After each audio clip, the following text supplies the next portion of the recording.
know. Mm-hmm. But Yeah. yeah, I mean, recovery was it didn't hit me until oh, it's probably like a month after it's when it's really hit me. Like Yeah. obviously the swelling on my ass kind of sucked, but Did you I go through rode the the week stages after. of color? I went through every stage of the rainbow. Yellow. You know it's a good Yes, one when you get the yellow in there, you know. I got straight purple at first, Mm-hmm. and then it started going yellow, Yep. but then it just like it was that weird yellow green at the end, and it's Like it just itches looks and you're like like, you, what the fuck's going yeah, on? it looks like you had Yeah. explosive diarrhea and it went straight up. Of course. That's where Yeah, you're of gonna course, go with this. Okay. of Okay. course. Baby Hey, shit. Perfect. you know how my brain works. Yeah, yeah, I guess. Jesus. Yeah, so tell me a little bit about what it's like in that junior club class this last couple years, you know? Like I see you guys and you guys are I mean, you could throw a blanket over you, you know? I mean, you guys are all stabbing each other in the neck for the inch of pavement that you're going after. Um and go. You know, like Yeah, tell I me a little mean, bit about that. it's the class is cool. You know, Yeah.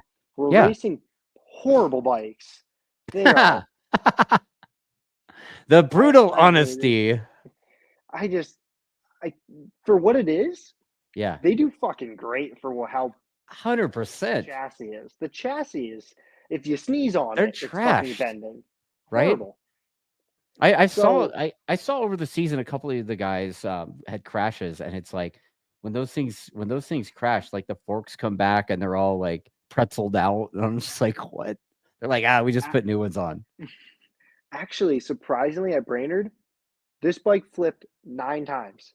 Yeah, Chassis was straight, forks were straight, triples were straight. I lucky, could drop this thing in my fucking driveway and the whole entire bike will be in half. right? But no. Yeah, Just my front fairings they got the worst of it. So, but the class in general, it's cool. It teaches a whole bunch of racecraft for the younger right. kids, which Drafting. shows. Drafting is huge. Well, not for me. I don't draft. I pull up next to someone and they just go. Well, I can't because really go by.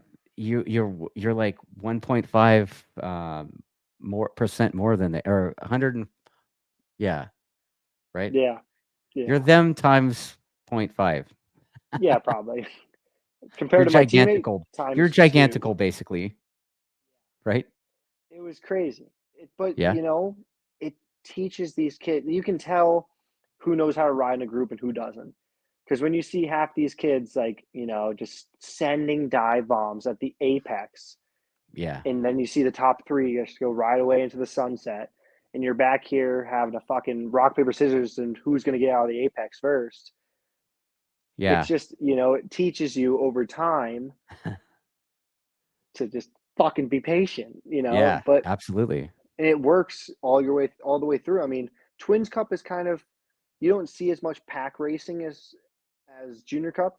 I mean, No, obviously because there's not as many competitive people, I mean, how many but times this season in the draft did you come out of the last turn or whatever in the lead and then end up in fifth in the next turn? I can count probably 20 in the last round. Yeah, that's what I'm saying. It's it's the most disheartening and cool part of racing because Yeah. you're in the lead and you know what's about to happen. You're You can like, "Fuck feel it on yeah, the I'm in the back. lead." Oh, oh, Whoa. oh. It's like the Ricky Bobby fucking part. Are those the other cars flying Yeah, by you? And they're just perfectly in a perfect tuck. Their elbows are in. Their heads are right under the windshield. I'm over here monkey fucking a football, elbows out, trying to get my knees in. But well, you are built like a Sasquatch compared to those yeah, midgets basically that you're racing against, right? seriously. But it's Yeah. pretty cool. I enjoy it. Yeah? It's definitely it's taught me a lot at least. So moving up to the big bikes a few years ago, it taught me a lot. Yeah? And coming from my background of like club racing, I was always, you know, I was always racing the clock. I was never racing people like physically because I was just another level of in front of those guys. So pretty much when I got to Moto America, I wasn't that person anymore. I was back of the pack, freaking struggling to catch to the like middle of the pack. So it's like then you work your way up the ladder now. And then